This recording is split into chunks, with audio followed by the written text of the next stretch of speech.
పంచముఖ ఆంజనేయ స్వామి ఆలయం 25 వసంతాలు పూర్తి చేసుకున్న సందర్భంగా నిర్వహిస్తున్న రజతోత్సవాలు ఆదివారం ప్రశాంతంగా సాగాయి. మందమారి పట్టణంలోని పాలచెట్టు వద్ద ఉన్న శ్రీ పంచముఖ ఆంజనేయ స్వామి ఆలయం 25 వసంతాలు పూర్తి చేసుకున్న సందర్భంగా నిర్వహిస్తున్న రజతోత్సవాలు ఆదివారం ప్రశాంతంగా సాగాయి. ఈ వేడుకలకు ముఖ్య అతిథిగా రామానంద జియర్ స్వామి రావడం జరిగింది. ఆయన ఆధ్వర్యంలో ప్రత్యేక హోమాలు, యాగాలు నిర్వహిస్తున్నారు. ఆలయ పూజారులు నరసింహాచార్యులు, కృష్ణ కాంతాచార్యులు పూజలను పర్యవేక్షిస్తున్నారు. ఈ సందర్భంగా భక్తులు అధిక సంఖ్యలో పాల్గొని పూజలను విజయవంతం చేశారు. శుక్రవారం ప్రారంభమైన ఈ ఉత్సవాలు 22వ తేదీ వరకు కొనసాగుతాయని ఆలయ పూజారులు పేర్కొన్నారు. భక్తులు అధిక సంఖ్యలో ఇవే వేడుకల్లో పాల్గొని విజయవంతం చేయాలని వారు కోరారు.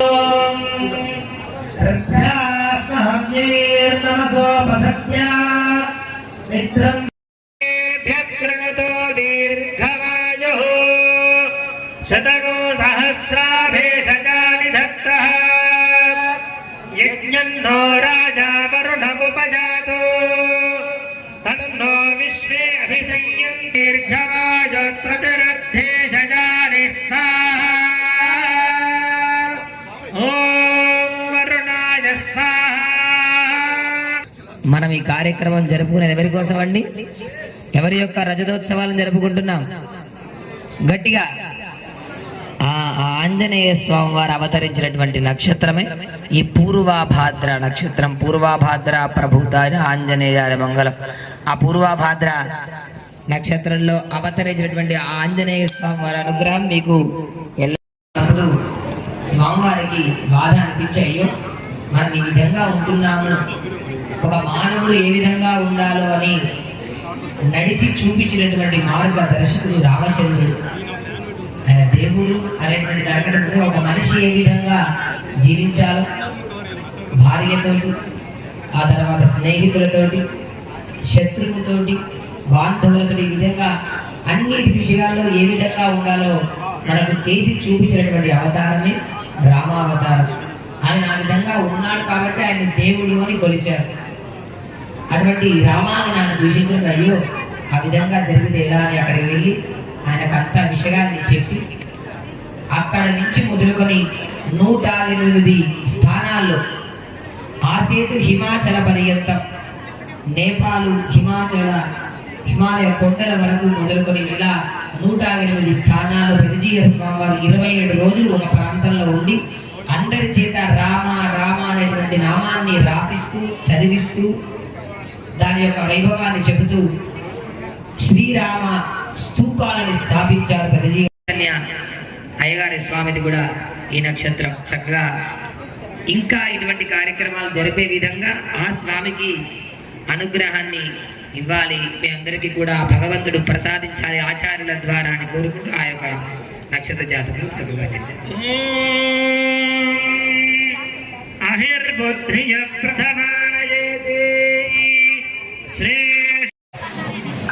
రేవతి నక్షత్రం మొట్టమొదటి క్షేత్రం ఈ భూమిలో ఏంటండి? శ్రీరంగం. సాక్షాత్తు రామచంద్రుడు ఆరాధన చేసినటువంటి పూర్తి చేసినటువంటి ఆ విగ్రహమే శ్రీరంగంలో ఉన్నటువంటి ఆ రంగనాథుడు. అలా అలా వంశం నుంచి వస్తూ విభీషణుడు అక్కడ రంగనాథుడు అవతరించినటువంటి నక్షత్రం రేవతి. ఆ యొక్క అధిదేవత మంత్రాన్ని చెప్తున్నారు.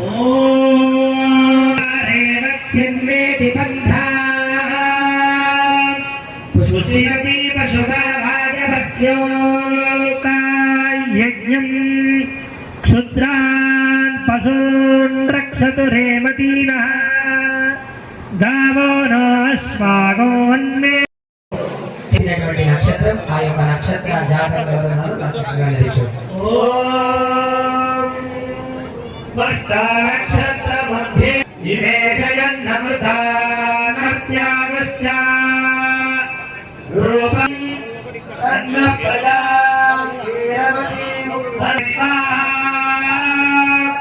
చిత్రాయ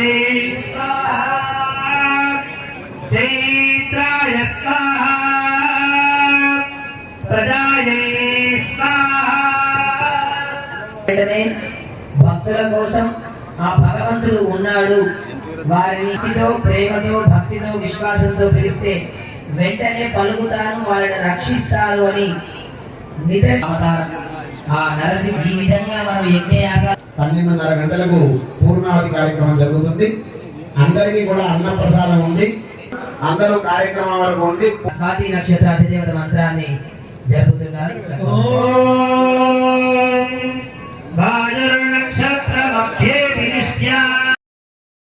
మనం నిన్నటి సాయంకాలం అంకురార్పణతో ఆరంభించుకొని ఈ పూట మనకి యాగశాలలో 5 రోజులు జరగవలసినటువంటి శ్రీమద్ రామాయణ శ్లోక సంపుటీకరణ రామ మూలమంత్ర హవనానికి పూర్వరంగంగా అగ్ని ప్రతిష్ఠా కార్యక్రమాన్ని ఆరంభించుకుంటున్నారు. ఈనాడు మనకి రామచంద్రుడు అవతరించినటువంటి వంశం సూర్యవంశానికి మూలమైనటువంటి సూర్యుడు ఉండేటువంటి రోజు అంటే ఆదివారం, భానువాసరము అని దీనికి పేరు. మనకి ఈనాడు జరిగేటువంటి అగ్ని ప్రతిష్ఠా కార్యక్రమానికి వైదికమైన అగ్నిని మనం గ్రహించాలి అని మనం నిన్న చెప్పుకున్నాం. వైదికంగా అగ్ని కావాలి అని అంటే అది సహజమైన అగ్ని కావాలి. ఏదో కృత్రిమంగా మనం తయారు చేసుకునేటువంటి పరికరాలతో ఉత్పన్నమయ్యే అగ్ని మనకి అది వైదిక అగ్ని కాదు. మరి వైదికమైన అగ్ని ఎలా మనం గ్రహించాలి అంటే యజ్ఞయాగాది క్రతువులలో 3 రకాలుగా అగ్నిని మనం గ్రహిస్తాం. 1 బాలాగ్ని, 2 యువాగ్ని, 3 వృద్ధాగ్ని అని పిలుస్తారు. బాలాగ్ని అని అంటే ఇప్పుడు మనం ఏ ప్రక్రియ ద్వారా అగ్నిని మనం దాన్ని గ్రహించాలని సిద్ధపడుతున్నామో అరణి మథన కార్యక్రమం ద్వారా దానికి బాలాగ్ని అంటే అప్పటికప్పుడు ఆవిర్భవించినటువంటి అగ్ని. ఆ తర్వాత ప్రతిష్ఠ సమయంలో ఏదైతే అరణి మందిరం ద్వారా ఏర్పడినటువంటి అగ్నిని పూర్వకాలం మనకి ఆలయాల్లో మనకి భగవంతుడికి నివేదన చేసే ప్రసాదాలు తయారు చేయడానికి ఉండేటువంటి వంటశాలలలో ప్రతిష్ఠ నాడు ఏర్పడిన అగ్ని అది క్రమక్రమంగా అలాగే సాగుతూ ఉంటుంది. అంటే ఆరకుండా నిత్యము అక్కడ పదార్థాలు తయారవుతూ ఉంటాయి, వాటిని భగవంతుడికి నివేదన చేస్తూ ఉంటారు. అది మనం నిన్నటి సాయంకాలం అంకురార్పణతో ఆరంభించుకొని ఈ పూట మనకి యాగశాలలో 5 రోజులు జరగవలసినటువంటి శ్రీమద్ రామాయణ శ్లోక సంపుటీకరణ రామ మూలమంత్ర హవనానికి పూర్వరంగంగా అగ్ని ప్రతిష్ఠా కార్యక్రమాన్ని ఆరంభించుకుంటున్నారు. ఈనాడు మనకి రామచంద్రుడు అవతరించినటువంటి వంశం సూర్యవంశానికి మూలమైనటువంటి సూర్యుడు ఉండేటువంటి రోజు అంటే ఆదివారం, భానువాసరము అని దీనికి పేరు. మనకి ఈనాడు జరిగేటువంటి అగ్ని ప్రతిష్ఠా కార్యక్రమానికి వైదికమైన అగ్నిని మనం గ్రహించాలి అని మనం నిన్న చెప్పుకున్నాం.